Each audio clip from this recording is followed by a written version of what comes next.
warahmatullahi wabarakatuh. Selamat datang di iBuber Girl. Saya Syahala Kairani akan membagikan konten pelajaran mengenai bab 1 tentang Pancasila yang pastinya sangat bermanfaat untuk kita semua. Gak usah panjang lebar, mari kita cekidot. Bangsa terhadap negara merdeka ada 3. Yang pertama, menurut Muhammad Yamin. Menurut Muhammad Yamin, konsep kebangsaan Indonesia harus sesuai dengan peradaban Indonesia sendiri yang tidak meniru karakter bangsa atau negara lain. Yang kedua, menurut pandangan Supomo. Menurut pandangan Supomo, negara merdeka harus memiliki rakyat, wilayah, dan pemerintahan yang mandiri dan berdaulat atas hukum internasional. Beliau juga memiliki pendapat setelah Indonesia merdeka, yaitu bahwa masyarakat dan bangsanya harus bersatu dalam satu kesatuan. Tidak hanya mempersatukan golongan mayoritas, tetapi juga mempersatukan seluruh lapisan rakyat. 3 adalah pandangan menurut Insinyur Soekarno. Pandangan menurut Insinyur Soekarno tentang negara merdeka adalah hak segala bangsa, yang artinya seluruh bangsa dan negara memiliki hak untuk merdeka. Merdeka artinya bebas dari tangan negara lain, sehingga negara tersebut dapat hidup tenang dan makmur. Dari ketiga pendiri bangsa tersebut, masing-masing memiliki 5 rumusan dasar negara. Yang pertama, Muhammad Yamin, yaitu peri kebangsaan, peri kemanusiaan, peri ketuhanan, dan peri kerakyatan, serta kesejahteraan rakyat. Yang kedua, Supomo, yaitu persatuan, kekeluargaan, keseimbangan lahir dan batin, musyawarah, dan keadilan rakyat. Yang ketiga, Soekarno, yaitu kebangsaan Indonesia, internasionalisme atau peri kemanusiaan, mufakat atau demokrasi, kesejahteraan sosial, dan ketuhanan yang Maha Esa. Oke, di sini saya akan membahas lebih dalam tentang pidato Soekarno tanpa teks pada tanggal 1 Juni tahun 1945. Dalam pidatonya, Soekarno menyampaikan catatan kritis mengenai pidato yang disampaikan oleh anggota BPPK tidak menjawab pertanyaan pokok yang diajukan oleh Rajiman Wediningrat selaku ketua BPUPK. Secara tersirat, Soekarno memberikan respon terhadap pidato-pidato sebelumnya, khususnya yang disampaikan oleh Supomo, yaitu tentang hukum internasional, 2. Tentang syarat negara merdeka, yaitu bumi atau tanah air, rakyat, dan pemerintah. Soekarno memaparkan betapa pentingnya filosofis Grondslag atau Weltanschauung bagi berdirinya sebuah negara. Istilah Pancasila filosofis Grondslag berasal dari bahasa Belanda. Kata filosofis yang bermakna filsafat dan Grondslag atau leg yang artinya norma dan grens yang artinya dasar. Menurut Soekarno, makna kebangsaan adalah suatu konsepsi tentang kesatuan dan persatuan bangsa yang dilandasi oleh semangat nasionalisme yang diperkuat oleh kebudayaan, sejarah, bahasa, dan agama yang sama. Lalu Soekarno mengajukan dasar negara yang kedua, yaitu tentang internasionalisme atau peri kemanusiaan. Menurut Soekarno, makna internasionalisme adalah kebersamaan dan solidaritas bangsa-bangsa dan sesama manusia, dan bukan hanya solidaritas dalam satu bangsa. Lalu Soekarno melanjutkan dasar negara yang ketiga, yaitu mufakat atau demokrasi.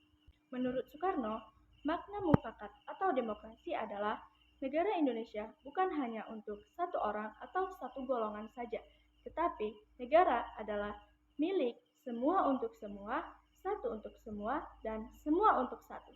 Kemudian Soekarno mengajukan prinsip dasar yang keempat, yaitu kesejahteraan sosial. Menurut Soekarno, kesejahteraan sosial adalah kemakmuran yang harus bisa dimiliki oleh segenap bangsa Indonesia, karena untuk kepentingan inilah suatu kebangsaan terbentuk. Prinsip yang kelima, menurut Soekarno, yaitu ketuhanan yang berkebudayaan. Maksud dari ketuhanan yang berkebudayaan adalah komitmen untuk menjaga dan menghormati berbagai keyakinan religius yang ada di Indonesia. Soekarno pernah berkata bahwa Pancasila adalah ideologi negara Indonesia yang digali dari nilai dan tradisi yang dimiliki oleh bangsa Indonesia.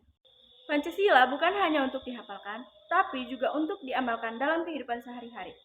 Salah satu penerapan Pancasila yang bisa dilakukan adalah dengan menerapkan nilai-nilai Pancasila dalam konteks kehidupan berbangsa.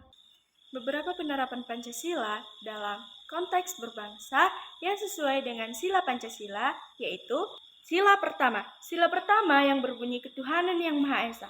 Dalam konteks kehidupan berbangsa, sila pertama menegaskan bahwa bangsa Indonesia adalah bangsa yang percaya pada Tuhan yang Maha Esa. Oleh karena itu, masyarakat dapat menjalankan ajaran agamanya dengan nyaman dan tanpa mengalami gangguan sedikit pun. Sila kedua yang berbunyi kemanusiaan yang adil dan beradab. Dalam konteks kehidupan berbangsa, sila kedua menjelaskan bahwa manusia dijunjung tinggi, diperlakukan dan diakui sesuai harkat dan martabatnya.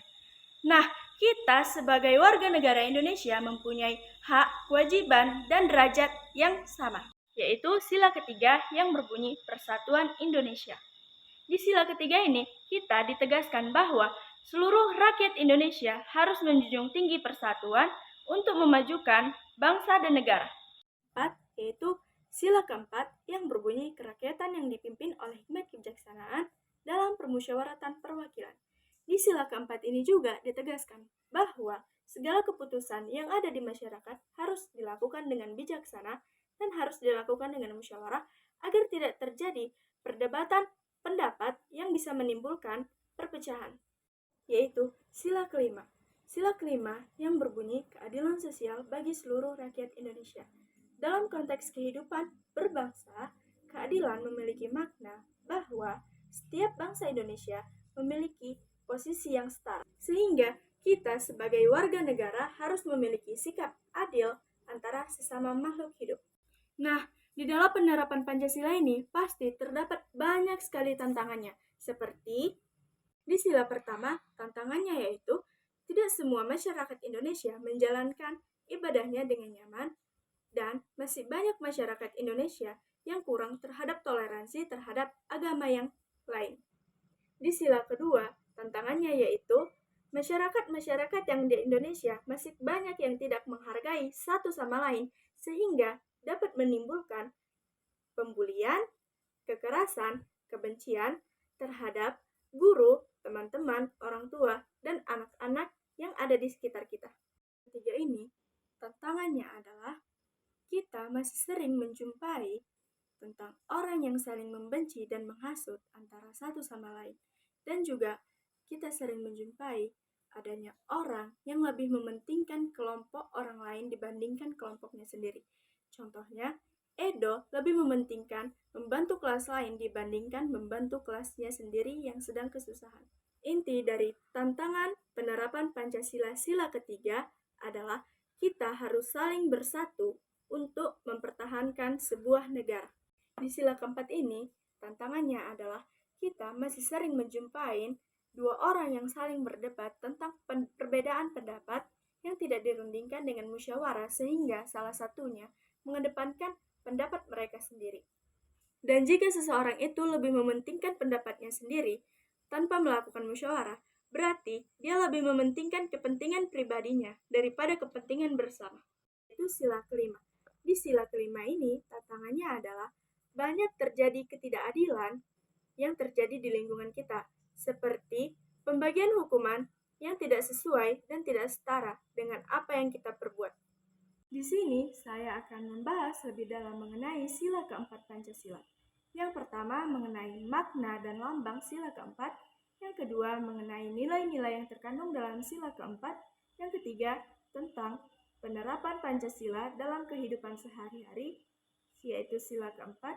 Yang keempat, mengenai fungsi sila keempat dalam kehidupan berbangsa dan negara. Makna lambang sila keempat Pancasila. Di sila keempat Pancasila ini memiliki lambang yang berupa kepala banteng dan memiliki warna dasar yang berwarna merah. Banteng adalah salah satu hewan yang diketahui memiliki kekuatan yang sangat besar. Banteng juga hidup dalam berkelompok daripada hidup sendiri. Banteng juga dalam kelompoknya akan saling tolong-menolong bila ada temannya yang terluka. Maka daripada itu, banteng dijadikan sebagai lambang sila keempat Pancasila. Lambang kepala banteng sangat mencerminkan bagaimana bangsa Indonesia sangat suka tolong-menolong dan gotong royong dari masa penjajahan. Dengan melakukan gotong royong, masalah akan cepat terselesaikan dan teratasi. Oleh karena itu, kita sebagai bangsa Indonesia harus mengedepankan sikap gotong royong.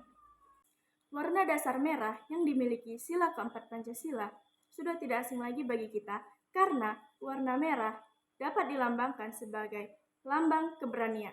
Hal ini selaras dengan sikap dan perilaku yang dimiliki bangsa Indonesia yang sangat berani dan kuat. Maka dari itu, bangsa Indonesia identik sebagai bangsa yang berani dan kuat. Dalam melakukan musyawarah, setiap individu harus berani mengeluarkan pendapatnya sesuai fakta yang ada. Selain itu, setiap individu harus memiliki keberanian agar dapat menjalankan tugas-tugas yang diberikan saat musyawarah dan menjalankannya dengan penuh rasa tanggung jawab. Nilai-nilai yang terkandung dalam sila keempat Pancasila, yang pertama yaitu musyawarah, yang kedua tidak melakukan sesuatu dengan paksaan, yang ketiga berjiwa besar dan menghargai setiap keputusan, yang keempat menerima pendapat orang lain, dan yang kelima adalah demokrasi. Yang ketiga yaitu penerapan sila keempat Pancasila dalam kehidupan sehari-hari.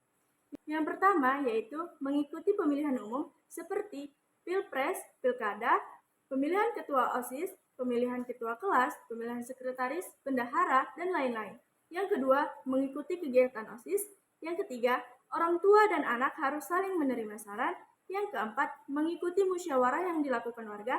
Dan yang kelima, menerima setiap keputusan yang ada di dalam kegiatan musyawarah tersebut.